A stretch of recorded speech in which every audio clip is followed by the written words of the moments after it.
अच्छा, एक बात पर गौर किया है? आजकल जहां नजर डालो सोलर पैनल ही सोलर पैनल दिखाई देते हैं।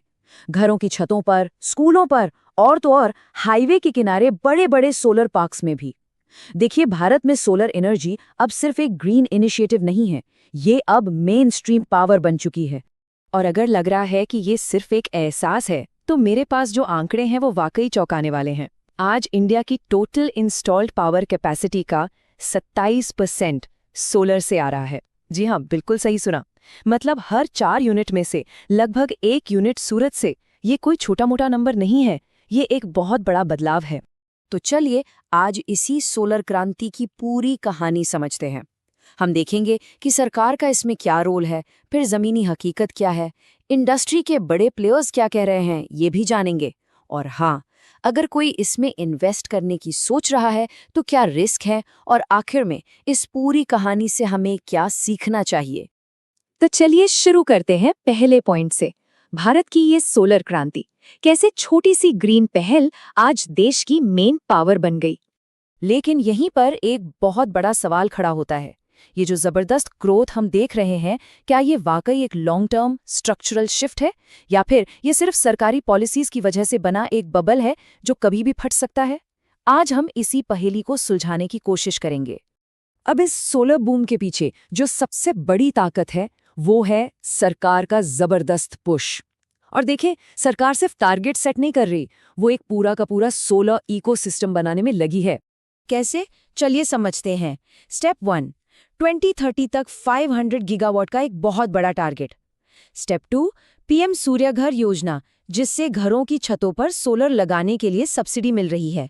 स्टेप 3, बड़े बड़े सोलर पार्क बनाए जा रहे हैं जहां जमीन से लेकर ग्रिड कनेक्शन तक सब रेडी है। और स्टेप 4, इंपोर्टेड सेल्स और मॉड्यूल्स पर भारी ड्यूटी, ताकि देश में ही मैन्युफैक्चरिंग को बढ़ावा मिले। तो ये एक मल्टी लेवल प्लान है, हर एंगल से सेक्टर को बूस्ट करने का। पॉलिसीज तो सुनने में बहुत अच्छी लगती हैं, है ना? लेकिन कागज और जमीन की हकीकत में अक्सर फर्क होता है। तो चलिए अब सिक्के का दूसरा पहलू देखते हैं। ग्राउंड पर असल में क्या चुनौतियां हैं? यहाँ जो सबसे बड़ी दिक्कत आ रही है वो है सप्लाई और डिमांड का बिगड़ा हुआ खेल। हुआ ये है कि सोलर पैनल बनाने वाली फैक्ट्रियां तो फटाफट खुल गईं, लेकिन उतनी तेजी से ऑर्डर नहीं आ रहे। नतीजा, मार्केट में माल ज्यादा है और खरीदार कम। और जब भी ऐसा होता है ना, तो प्रॉब्लम्स की एक पूरी चेन बन जाती है। कंपनियों के बीच प्राइस वॉर शुरू हो जाता है, जिससे सबका प्रॉफिट कम होता है। डोमेस्टिक इंस्टॉलेशन की ग्रोथ धीमी पड़ जाती है। एक्सपोर्ट मार्केट में भी अनिश्चितता बनी रहती है। और एक और बड़ी दिक्कत, मॉड्यूल तो हम बना रहे हैं, लेकिन उसके अंदर के कंपोनेंट्स के लिए अभी भी हम दूसरों पर निर्भर हैं। ऊपर से टेक्नोलॉजी इतनी तेजी से बदल रही है कि आज जो लगाया कल वो पुराना हो सकता है। तो अब थ्योरी बहुत हो गई, चलिए सीधे इंडस्ट्री के लीडर्स से ही सुनते हैं, आखिर वो खुद इन चैलेंजेस और मौकों को कैसे देख रहे हैं। वारी एनर्जीज के मुताबिक आउटलुक तो मजबूत है, पर दिक्कत आती है प्रोजेक्ट्स में देरी की वजह से। मतलब प्लांट तो रेडी हो जाता है, लेकिन बिजली भेजने का जो रास्ता है, यानी ट्रांसमिशन लाइंस, वो तैयार नहीं होती। ये एक बहुत बड़ी रुकावट है। वही बोरोसिल रिन्यूएबल्स एक और बड़े रिस्क की तरफ इशारा कर रहा है। वो कहते हैं कि अगर हर कोई एक ही टाइम पर फैक्ट्री लगा देगा, तो फ्यूचर में ओवर कैपेसिटी का खतरा हो सकता है। मतलब जरूरत से ज्यादा माल जो पूरी इंडस्ट्री को डुबो सकता है। और प्रीमियर एनर्जीज का टेक तो और भी इंटरेस्टिंग है।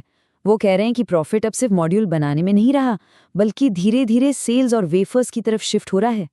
मतलब जो कंपनी वैल्यू चेन में जितना ऊपर तक इंटीग्रेटेड होगी, उसका फ्यूचर उतना ही बेहतर होगा। सीधी बात, जो A to Z सब कुछ बनाएगा वही रेस जीतेगा।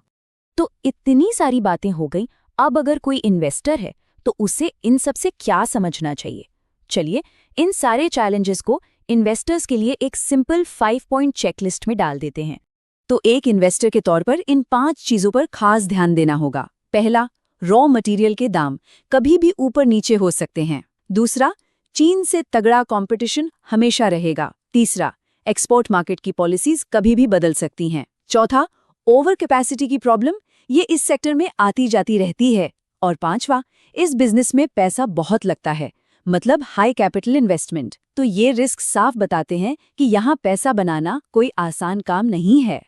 तो हमने सिक्के के दोनों पहलू देख लिए, पॉजिटिव भी और नेगेटिव भी। अब इन सबको मिलाकर देखते हैं कि फाइनल लेसन क्या निकलता है। तो सबसे बड़ा सवाल यही है, आखिर इंडिया के सोलर सेक्टर का भविष्य है कैसा? आगे की राह कैसी होने वाली है? और इसका जवाब ये है कि ये कोई स्मूथ हाईवे नहीं है। ये एक पैची रोड की तरह है। कहीं पर रास्ता एकदम चिकना है जहां आप तेज भाग सकते हैं, तो कहीं पर गड्ढे हैं जहां स्पीड धीमी करनी पड़ेगी। मतलब उतार चढ़ाव तो इस सफर का हिस्सा है। और शायद यही इस पूरी बातचीत का सबसे बड़ा सबक है। देखिए, बड़ा सवाल ये नहीं है कि ये सेक्टर ग्रो करेगा या नहीं, वो तो करेगा ही। असली सवाल ये है कि इस ग्रोथ का फायदा कौन उठा पाएगा, क्योंकि इस रेस में दौड़ तो बहुत लोग रहे हैं, पर फिनिश लाइन तक हर कोई नहीं पहुंचेगा। और एक इन्वेस्टर के तौर पर फोकस बस इसी बात पर होना चाहिए। और आखिर में एक जरूरी सूचना, सिक्योरिटीज मार्केट में किया गया इन्वेस्टमेंट मार्केट रिस्क के अधीन होता है, इसलिए इन्वेस्ट करने से पहले इससे जुड़े सभी दस्तावेजों को ध्यान से जरूर पढ़ें।